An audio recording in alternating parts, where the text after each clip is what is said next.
The November rain fell in steady, relentless sheets across the Upper East Side of Mountcastle, transforming the bustling streets into shimmering rivers of reflected neon and amber headlights. Inside Castle Lake, the premier establishment on East 74th Street, the atmosphere stood in stark, magnificent contrast to the freezing weather outside. Warm, golden lighting cascaded from vintage crystal chandeliers, casting a soft glow over white linen tablecloths and polished silver stemware.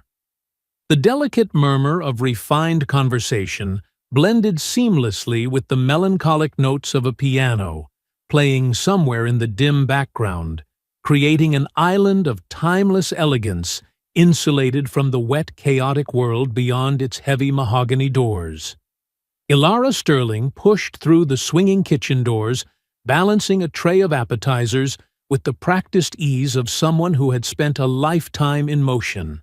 The heat from the kitchen hit her face like a physical wall, a wave of warmth carrying the aromatic scent of garlic, fresh basil, and simmering sauce. She had been on her feet for 6 hours already, and her shift would not end for another 4.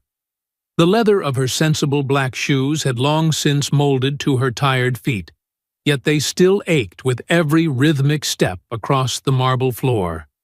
She did not let the weariness show on her face. At 26, Ilara had perfected the art of quiet invisibility. In her crisp white shirt and fitted black vest, she moved through the dining room like a gentle shadow, present yet unobtrusive, attentive yet completely unnoticed by the wealthy patrons she served. It was a survival skill she had meticulously developed over 3 years of working in high-end establishments where the guests preferred their servers to be efficient ghosts. She had learned to read the subtle shifts in a room, to anticipate needs before they were ever voiced, and to disappear into the background while remaining hyper-aware of everything happening in her orbit.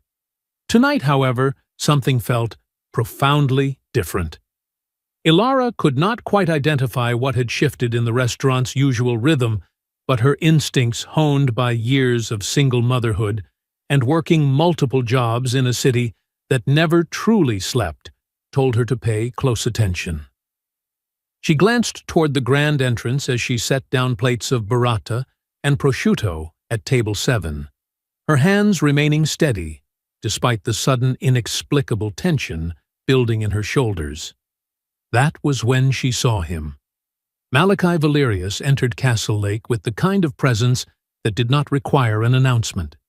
He carried himself with a terrifying, graceful confidence that seemed carved from ancient stone, every movement economical, and every gesture deliberate. His tailored charcoal suit fit perfectly across his broad shoulders, and his dark hair was swept back from a face that could have belonged to a Renaissance painting of a fallen angel. But it was his eyes that truly set him apart from every other man in Mountcastle. They were dark, intelligent, and seemed to hold the weight of centuries within their depths. As he stepped into the room, a strange localized chill seemed to follow him, a subtle drop in temperature that only Ilara seemed to notice. His gaze swept the room in a single comprehensive glance that missed nothing, and for a fleeting second, Ilara felt as though her very soul had been catalogued. She had seen powerful men before. Mountcastle was full of them, hedge fund managers, titans of industry, and influential politicians. But Malachi Valerius was different. There was something in the way the headwaiter straightened his spine when greeting him, a primal sort of deference. There was something in how the sommelier appeared immediately, without being summoned, his hands trembling slightly as he held the wine list. This was not just wealth or political influence. This was a sovereignty that felt ancient and absolute. She watched from her position near the kitchen as he was escorted to the private dining area in the back, a section reserved for guests who valued absolute discretion above all else. The room could accommodate 12, but tonight it would host only 5.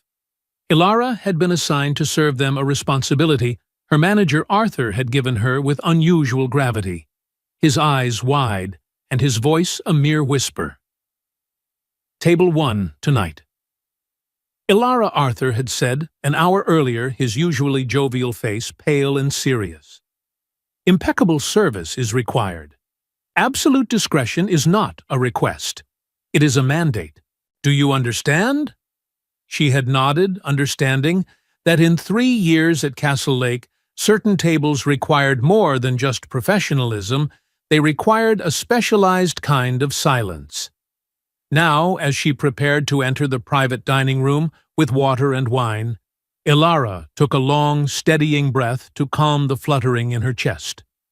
Her daughter Sienna was waiting for her at home with Mrs. Cunningham, the neighbor who watched her for a modest fee that Ilara could barely afford. Sienna would be asleep by the time Ilara finished her shift, bathed and tucked in by someone else once again. The thought created a familiar sharp ache in her heart, a mixture of guilt and fierce determination.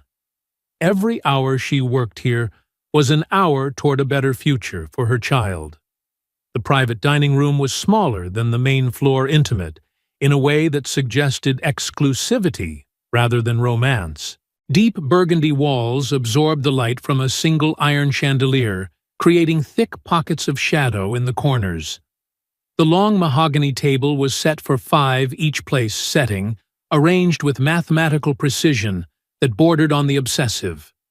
The windows looked out onto the rain-streaked street of Mountcastle, but the heavy velvet curtains were drawn tight for complete privacy. Malachi sat at the head of the table, his back to the wall, a position that allowed him to see both the entrance and the windows simultaneously. He held a glass of mineral water untouched, his long, pale fingers resting lightly on the stem. To his right sat an empty chair. 3 other men occupied the remaining seats, their hushed conversations pausing momentarily as Ilara entered with her tray. "Good evening, gentlemen," she said, her voice professionally pleasant but carefully neutral. "May I offer you water or wine while you wait?" "Wine," said the man to Malachi's, left a heavy-set figure in his 50s with silver threading through his dark receding hair. Victor Thorne, according to the reservation. His accent carried traces of old money beneath a veneer of modern cultivation. The Barolo, the 15 he requested without looking at her. Ilara nodded, moving to the wine station with fluid efficiency. She was acutely aware of their eyes on her, assessing her, dismissing her, and then returning to their conversation. Invisible was exactly where she needed to be. As she poured the wine, their voices created a low, dark backdrop of sound-coded references to shipments, territories, and hidden arrangements. Ilara had heard similar conversations before in places like this, where powerful men discussed matters they did not want overheard, using language designed to sound legitimate, while meaning something else entirely. She did not care about their business. She cared about doing her job and getting home to Sienna. But something made her glance at Malachi Valerius as she filled his wine glass. He was not participating in the heavy talk of territories. Instead, he was watching her with an intensity that made her fingers momentarily tighten on the bottle. His expression revealed nothing, no hostility, no warmth, just a deep, predatory observation. It was the kind of watching that catalogued the pulse in her throat and the way her breath caught. Ilara met his eyes for a fraction of a second, a mistake she realized as a jolt of cold energy shot through her before looking away. She finished pouring and retreated to her station near the door, ready to respond to any request, but otherwise appearing as a part of the furniture. The last guest arrived 15 minutes later, bringing with him the scent of ozone and rain. Tristan Blackwell entered with apologies about the traffic-shaking rain from his expensive overcoat. He was younger than the others, perhaps 35, with the polished, hollow appearance of someone who had grown up with far too much money and far too little conscience. His handshake with Malachi seemed warm, almost fraternal, and he took the seat to Malachi's right, with an easy, practiced familiarity. "Sorry I am late," Tristan said, accepting the wine Elara poured for him with a charming smile that did not reach his eyes. "The rain has traffic completely backed up on the FDR." "No concern," Malachi replied, his voice smooth, low, and vibrating with a power that made the glass on the table hum. It was the first time Elara had heard him speak, and the sound felt like velvet wrapped around a blade. "We were just discussing the quarterly reports," the king added, his eyes drifting back to Elara for a heartbeat. The dinner proceeded according to the careful, silent choreography of high-end dining. Elara brought the course's delicate antipasti, a rich pasta course of wild mushroom pappardelle, and the main dishes of osso buco and branzino. She refilled wine glasses with the precision of a clockmaker, cleared plates without a sound, and responded to every request with the efficient professionalism that had made her Arthur's most trusted server.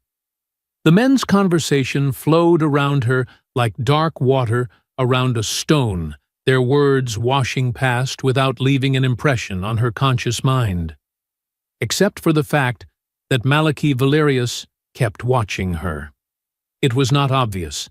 The others did not notice. But Elara had spent years reading the subtle cues of human behavior, the slight turn of a head, the shift in posture. Malachi's attention was different. It was as if he was sensing something about her that she had tried to hide from the world. The incident happened during the service of the main course. Elara was refilling water glasses, moving counterclockwise around the long table. She had developed a perfect rhythm to her service, a cadence that kept her present but unobtrusive. As she reached for Malachi's glass, her peripheral vision caught a movement from Tristan Blackwell. He was reaching across the table for the salt cellar, a mundane gesture on the surface. But Elara saw that he was not reaching for the salt. The movement was too fluid, too practiced. His hand passed over Malachi's wine glass for just a second, a blink-and-you-miss-it motion. But Elara, standing at just the right angle, saw the tiny glass vial palmed in his hand. She saw the almost imperceptible tilt as a single drop of clear liquid fell into the deep, blood-red wine. Tristan's face never changed. He continued to smile, his other hand pointing to a document on the table to distract Victor Thorne. Elara's heart stopped. Time seemed to slow to a crawl, her mind racing through 1,000 possibilities in a single second. She could be wrong. She could have imagined it. Perhaps it was a harmless supplement or a medication.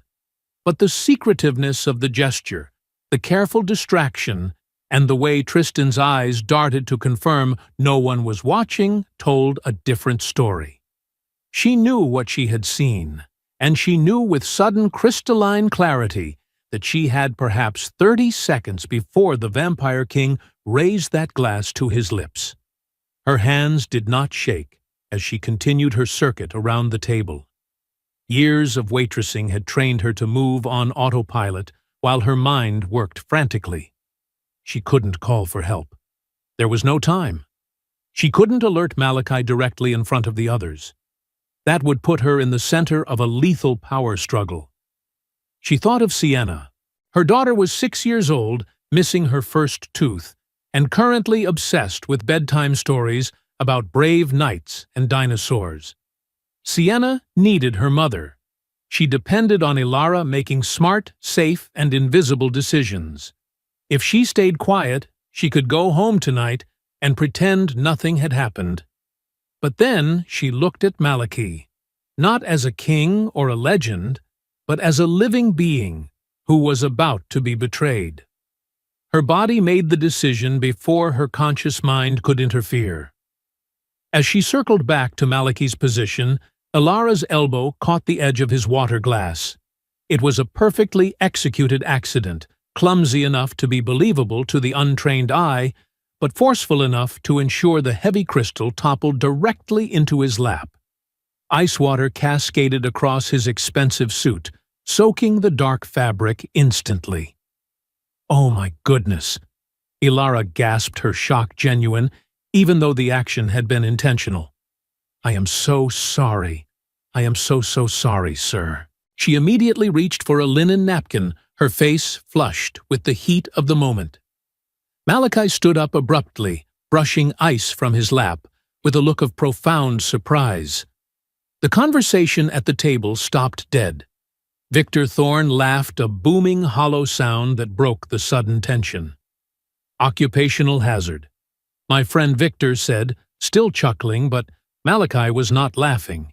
His dark eyes were fixed on Ilara, with an intensity that made her breath catch in her throat. He wasn't angry exactly. He was searching. He looked from her eyes to the wine glass sitting innocently on the table, and then back to her.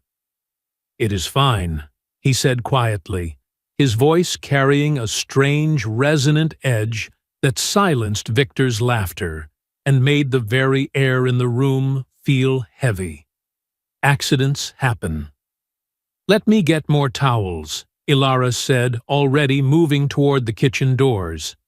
"And I will bring you fresh water and a new glass of wine immediately. I will replace everything." In the sanctuary of the kitchen, her hands finally began to shake as she grabbed a stack of clean linen napkins. Arthur appeared at her elbow, his face creased with immense concern. "Ilara, what happened? I heard the glass break from here." "I spilled water on table 1, Ilara said, fighting to keep her voice steady as she composed herself. "I need fresh linens, and we need to replace Mr. Valerius's wine glass immediately." Arthur's eyes widened to the size of saucers. "On Mr. Valerius? Ilara, do you know who that man is? It was an accident." "Arthur," she said firmly, her voice leaving no room for argument. "I will handle it. I will fix the mistake." She returned to the private room with a stack of towels and a fresh place setting, acutely aware of the heavy silence that had fallen over the guests. Malachi had resumed his seat, his expression completely unreadable, his pale hands folded on the table. Ilara approached with a professional composure she did not truly feel her heart hammering against her ribs like a trapped bird. "Again, my deepest apologies, sir," she said, laying out the fresh linens. "Let me take this glass and get you a new vintage." As she reached for the contaminated wine glass, Malachi's hand moved as quick as a strike of lightning catching her wrist. He didn't squeeze painfully, but his grip was firm, and his skin was as cold as the November rain outside.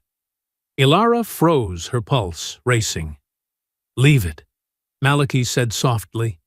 His dark eyes locked onto hers with a piercing gaze that seemed to read every thought in her head. It was not a request. It was a command that vibrated through her very bones. Ilara nodded once, stepping back and lowering her gaze. She watched as Malachi nudged the poisoned wine glass slightly to the side, placing it out of easy reach, but keeping it within his sight.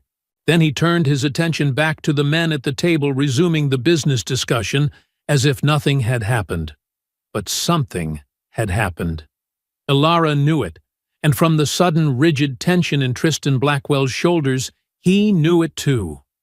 The rest of the dinner passed in a surreal blur of service and shadow. Ilara served dessert, a rich tiramisu, and delicate panna cotta with mechanical precision. The conversation at the table had shifted, becoming stilted and forced. Tristan had grown increasingly quiet, his earlier ease replaced with a frantic sort of calculation that he tried to hide behind sips of water. Malachi said very little. He ate sparingly, drank only from the fresh water Ilara had brought, and he watched. He watched Tristan, he watched Victor, and he watched Ilara. When Tristan finally excused himself to use the restroom, Ilara was clearing the dessert plates. She could not help but notice that Malachi's eyes followed the younger man's exit with a cold, predatory focus. 5 minutes later, a minor commotion erupted near the restrooms. Arthur appeared first, his face ashen, followed by two other servers who looked equally shaken. Tristan Blackwell emerged supported between them, his face pale and sheened with a cold sweat. He looked as though he might collapse at any moment. "I am fine," Tristan was saying, though his voice was weak and trembling. "I just felt suddenly dizzy. It must be a stomach bug." Victor Thorne jumped to his feet, his chair scraping loudly against the floor. "You look terrible, Tristan. We should call a doctor." "No, no," Tristan protested, his voice fading. "I just need to get home. I am sorry to cut the evening short, Malachi." The king stood slowly, his expression impossible to read. "Of course. Feel better, Tristan." The words were perfectly cordial, but Ilara saw the way Malachi's eyes tracked Tristan's stumbling exit. He knew. The realization sent ice through Ilara's veins. The dinner concluded shortly thereafter.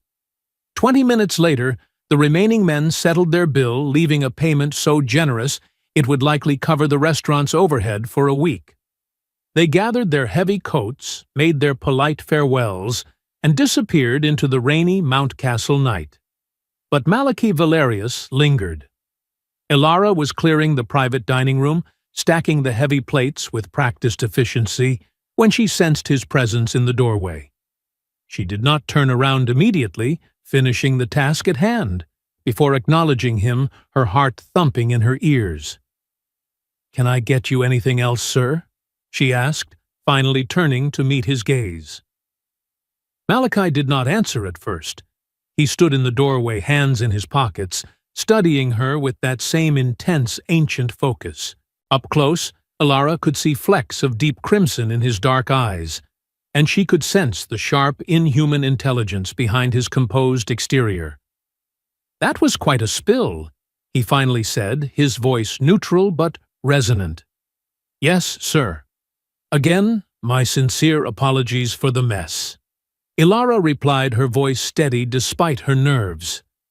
"Interesting timing," he remarked, stepping into the room. The air seemed to grow stiller as he approached. Ilara's hands stilled on the stack of plates. She realized denial was pointless. This was a man or a being who saw far too much. "Sometimes accidents happen at exactly the right moment," she said, carefully choosing her words, as if walking through a minefield. The corner of Malachi's mouth twitched, not quite a smile, but an acknowledgement of her wit. "Indeed," he said. He reached into his jacket and pulled out a sleek black money clip, extracting several bills. He laid them on the mahogany table. "For the inconvenience," he said, "and for the dry cleaning I will surely require." Ilara looked at the money, hundreds of dollars more than she made in 2 weeks of grueling shifts. She looked back at him, her pride warring with her desperate practicality. Sienna needed new shoes for school, and the rent was due in less than a week. But accepting this money felt like stepping across an invisible line she could never uncross. "That is not necessary, sir," she said quietly, her voice firm. "I insist," Malachi countered. "Sir," she began, but he interrupted her gently. "My name is Malachi," he said. The use of his first name felt strangely intimate in the cold, formal setting of the private room. Ilara shook her head, her resolve hardening. "I cannot accept this, Mr. Valerius. It was just a mistake."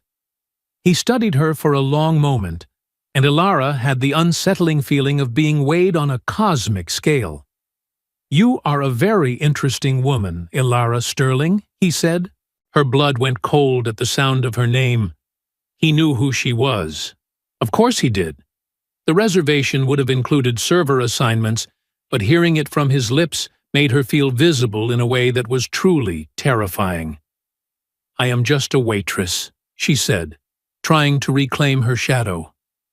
"No," Malachi shook his head slowly. "You are much more than that." He left the money on the table and turned to leave. At the doorway, he paused, glancing back over his shoulder. "Be careful, Ilara. he said softly, his voice sounding like a warning from a dream. Some things once seen cannot be unseen, and some people do not forget a kindness, however clumsily it was delivered. Then he was gone, disappearing into the main dining room and out into the night, leaving Ilara alone with her racing thoughts and a stack of plates. She stared at the money on the table for a full minute before finally pocketing it. Practicality won, as it always did when there was a child to feed. But as she finished clearing the room, Ilara could not shake the feeling that the foundation of her life had shifted. The careful invisibility she had cultivated for 3 years had been shattered by one impulsive decision to save a stranger. She gathered the final items, including the wine glass that Maliki had pushed aside, the one that had never touched his lips. Ilara held it up to the light, seeing the faint oily residue of the poison coating the crystal. What had Tristan Blackwell put in this glass? And more importantly, what would happen now that his plan had failed?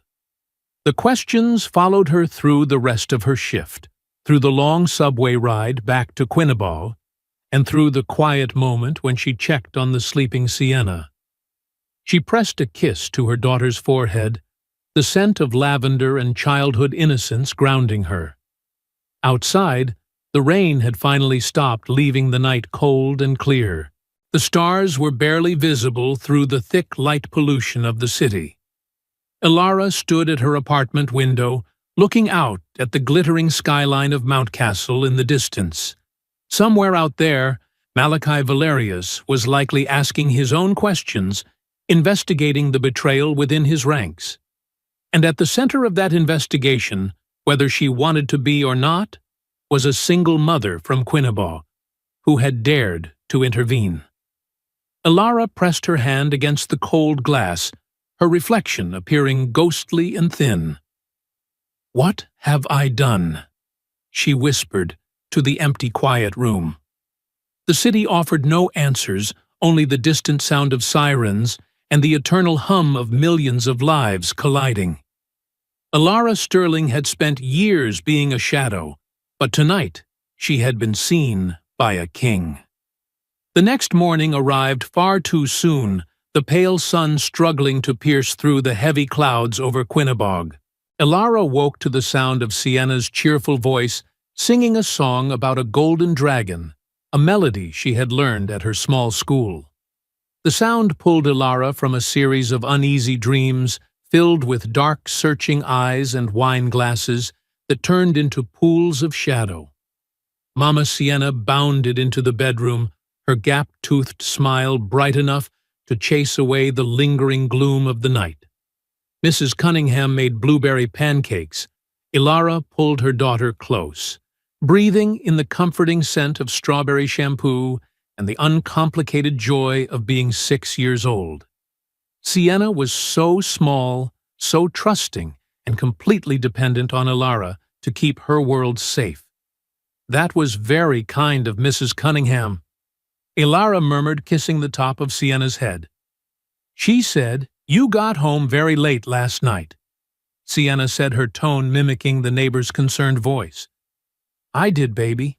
Mama had to work extra hard last night."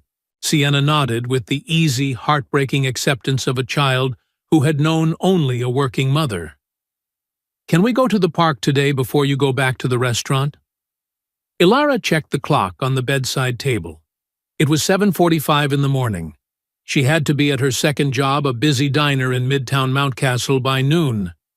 That left only a few precious hours. "Yes, sweetheart, we can go to the park for a little while." The morning passed in the comfortable, predictable rhythm of their daily routine. Breakfast with Mrs. Cunningham, who watched Sienna on the nights Ilara worked late and never asked intrusive questions about the irregular hours or the weary circles under Ilara's eyes. Then, a trip to the small fenced playground 3 blocks away, where Sienna commanded the swings with the fierce, focused determination of a tiny explorer. They had lunch at home, grilled cheese and tomato soup, Sienna's favorite meal.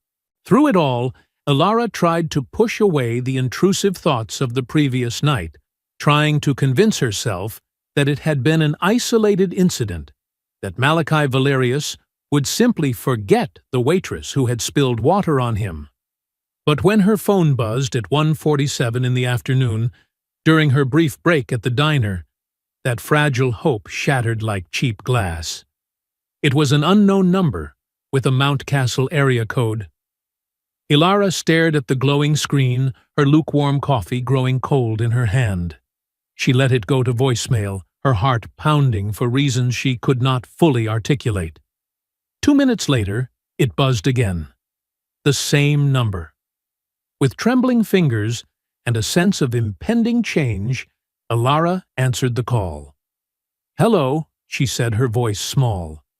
Miss Sterling, the voice on the other end, was smooth, professional, and entirely unfamiliar. "My name is Daniel Vance. I am calling on behalf of Mr. Malachi Valerius."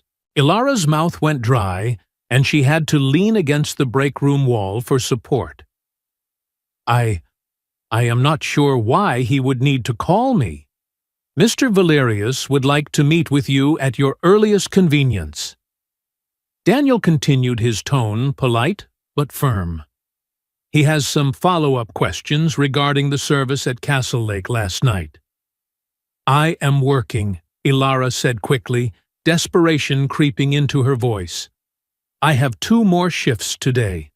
Mr. Valerius is prepared to compensate you very generously for your time," the voice replied. There was a brief, loaded pause. "Generously, Miss Sterling." Ilara closed her eyes, her mind racing. Every instinct screamed at her to refuse to hang up, to disappear back into her invisibility.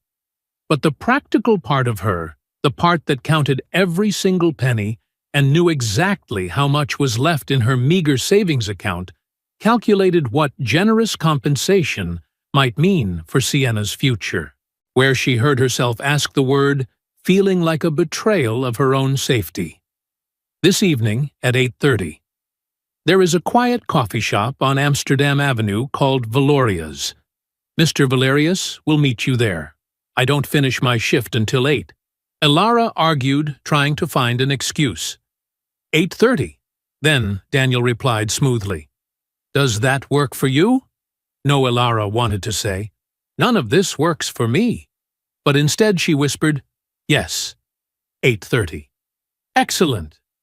Mr. Valerius looks forward to the conversation." The line went dead. Valoria's coffee shop occupied a charming corner building on Amsterdam Avenue, its large windows offering a warm view of the tree-lined street outside. Inside, the rich aroma of roasted beans mingled with the sweet scent of fresh pastries. At 8:30 on a Thursday evening, the place was moderately busy with students and local couples. Ilara spotted Malachi immediately, though he had chosen a table in the far back corner, partially obscured by a decorative column. He sat with his back to the wall, just as he had at the restaurant, with a clear view of the entrance. He stood as she approached, a gesture of old-fashioned courtesy that seemed strangely out of place for a man of his perceived power. "Miss Sterling," he said, pulling out a chair for her. "Thank you for coming."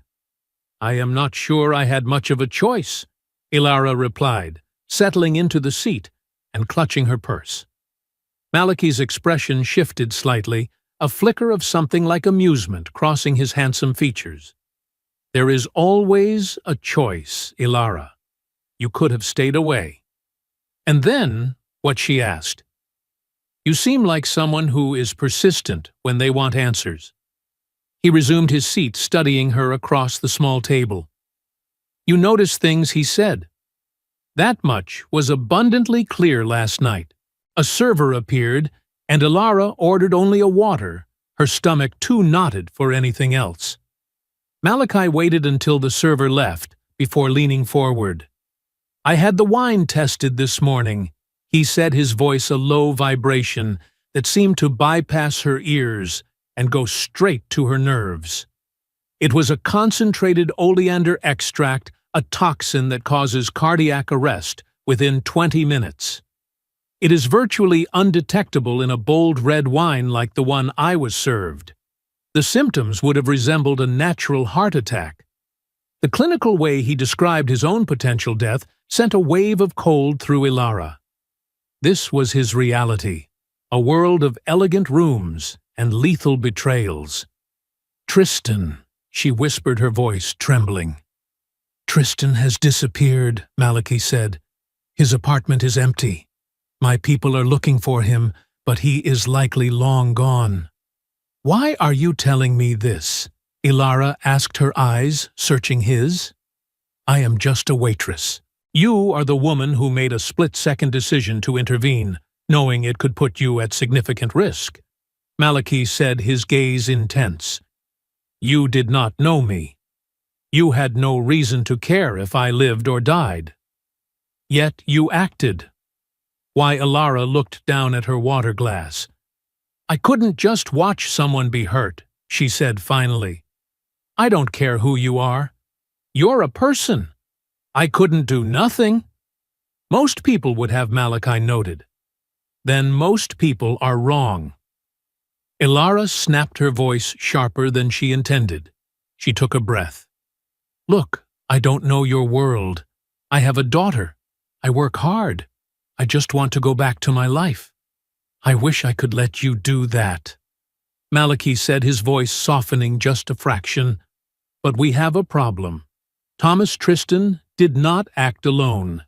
His attempt was part of a larger plan by those who wish to see me removed. They know their plan failed, and they will want to know why. They will look at the restaurant staff. You are a loose end, Ilara. Someone who saw something, and in my world, loose ends are dealt with." Ilara felt the walls of the coffee shop closing in. "You're saying I'm in danger. I am saying you need to be very careful," he replied. "I am going to ensure you are protected whether you want it or not. I have a daughter." Ilara hissed, her eyes filling with tears of frustration and fear. "I know about Sienna," Maliki said, and the mention of her daughter's name felt like a cold blade against Ilara's skin. "I know where she goes to school. I know about your nursing school dreams. I am not telling you this to threaten you, Ilara. I am telling you because I need you to understand that I am now responsible for your safety." He slid a simple cream-colored business card across the table. It had only a single phone number on it. "If anything feels wrong, if you see anyone following you, if you feel even a moment of unease, you call this number. It reaches me directly. 24 hours a day." The next 3 days were a blur of hypervigilance for Ilara. She went through her routines, the diner shifts, picking up Sienna, the evenings at Castle Lake, but now every shadow seemed to hold a threat. She noticed a man in a gray coat on the subway 2 days in a row. She saw a black car idling outside her apartment building in Quinebog. Was she being followed, or was it just the paranoia blooming in her mind? That Friday evening, as she was making dinner, Sienna looked up from her coloring book. "Mama, why do you keep looking out the window?" Ilara forced a smile, her heart heavy. "Just looking at the moon, baby. It's very pretty tonight." But there was no moon, only the heavy, oppressive clouds of Mount Castle. That night, after Sienna was asleep, Ilara's phone rang. It was the unknown number again. She answered it with shaking hands. "Hello? This is Detective Morrison with the police," a rough, gravelly voice said. "We are investigating an incident involving a Mr. Tristan Blackwell. We need you to come down to the station for questioning tomorrow morning at 10. Ilara's heart hammered. Is he okay?" "We found a body in the river," the man said. "We believe it's him. 10 o'clock, Miss Sterling. Don't be late." Ilara hung up the room, spinning. She immediately dialed the number on Maliki's card. He answered on the first ring. "Maliki, the police called. They said Tristan is dead. They want me to come in. Don't go." Maliki's voice was like iron. That was not the police, Ilara. Tristan Blackwell is not dead. My people found him hiding in a hotel in another city this afternoon. Whoever called you is trying to lure you out or scare you into a mistake. Ilara's breath hitched. Then, who was that someone dangerous? Malachi said. Pack a bag. Enough for 3 days for you and Sienna. I am sending a car. You are not safe in that apartment anymore. I can't just leave, Ilara cried. I have a life. You won't have a life if you stay there, Malachi countered. I am saving you again, Ilara. Let me do this. 2 hours later, a black SUV arrived. Ilara woke a confused Sienna, telling her they were going on a surprise vacation. The driver, a tall man named Marcus, drove them out of the city and into the quiet wooded suburbs of Woodbury. They pulled into a long gated driveway leading to a beautiful colonial house. Malachi was waiting on the porch, the moonlight which had finally broken through the clouds glinting off his pale skin. Welcome to the safe house, he said, as Ilara stepped out of the car with a sleeping Sienna in her arms. You'll be safe here. The house was magnificent, filled with warm wood and soft light. Ilara felt a strange sense of relief, though she was still terrified of the man who was providing this sanctuary. Over the next few days, a strange domesticity settled over them. Sienna Ever, the social butterfly, took to Malachi immediately. She followed him around the garden, asking him why he was so tall, and why his skin was so cold. Malachi, the king of an undying lineage, treated the 6-year-old with a gentle patience that Ilara found profoundly moving. He sat on the floor and helped her with her puzzles, his long, ancient fingers moving with surprising grace. One evening, as Sienna slept on the sofa, Ilara and Malachi sat in the kitchen. Why are you doing all this? She asked quietly. It's more than just a debt. Malachi looked at her, his eyes dark and swirling with unreadable emotions. I have lived a very long time, Ilara.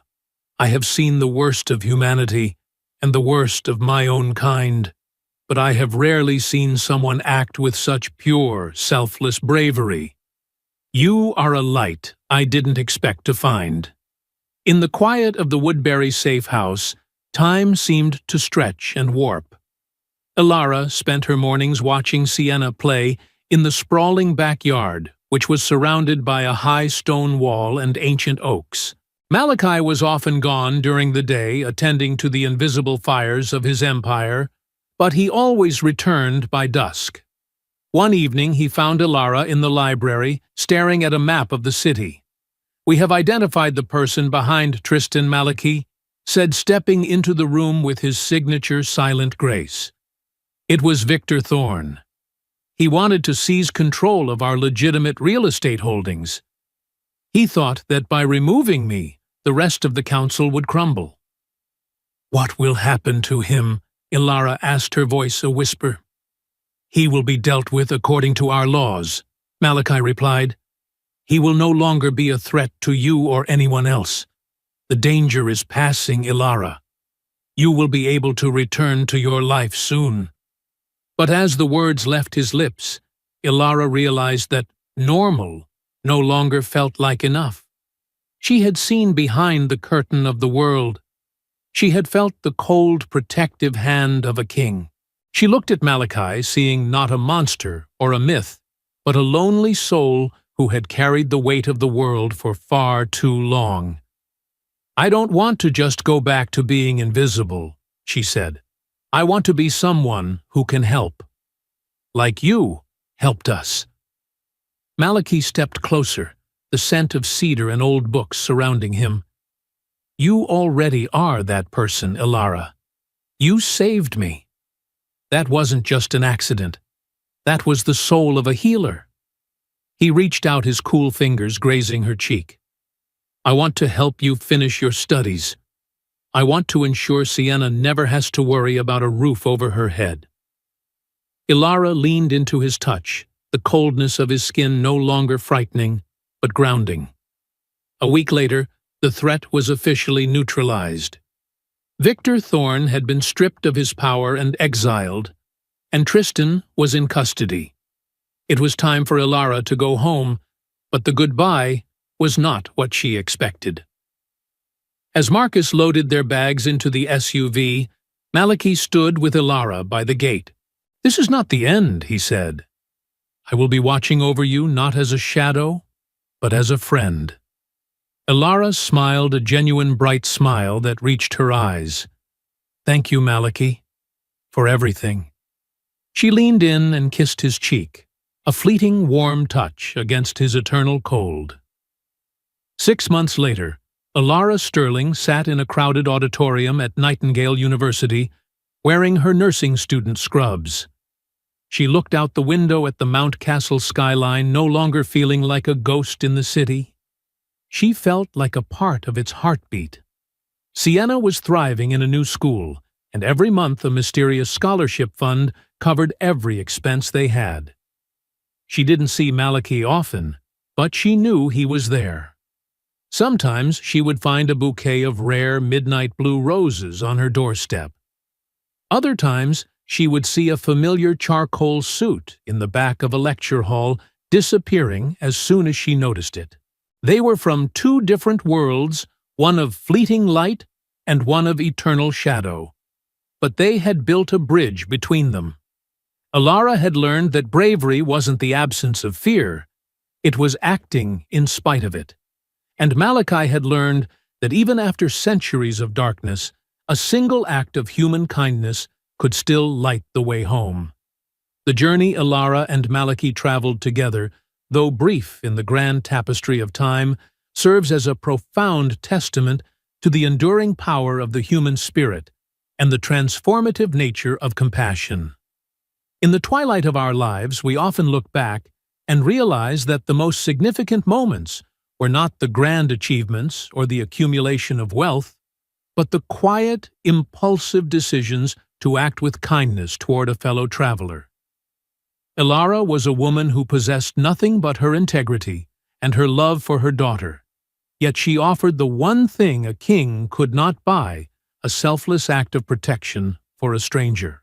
This tells us that no matter how small or invisible we may feel in the vast machinery of a city like Mount Castle, our choices resonate with a frequency that can alter the course of destiny. We must never underestimate the ripple effect of a single drop of goodness in a world that often feels drowned in indifference. Kindness is the ultimate bridge between disparate worlds, capable of connecting the mortal with the eternal, the powerful with the humble. Maliki, despite his ancient power and his detachment from the frailties of human life, was moved not by Ilara's beauty or her status, but by the purity of her intent. This reminds us that true nobility is not found in titles or lineages, but in the character of those who choose to do the right thing when no one is watching and when the cost is high. For the elderly who have seen the seasons turn many times, there is a deep comfort in knowing that the values of empathy and courage remain the only currency that truly matters at the end of the day.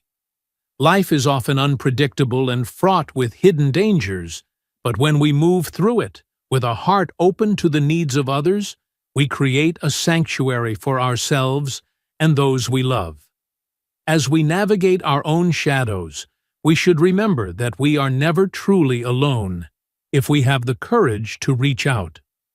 The bond between Ilara and Maliki was not built on a fairy tale, but on the solid ground of mutual respect and the shared understanding of what it means to protect something precious. It teaches us that healing is a collaborative effort, that by saving another, we often end up saving ourselves. Ilara found her voice and her strength, and Maliki found a reason to believe in the light again.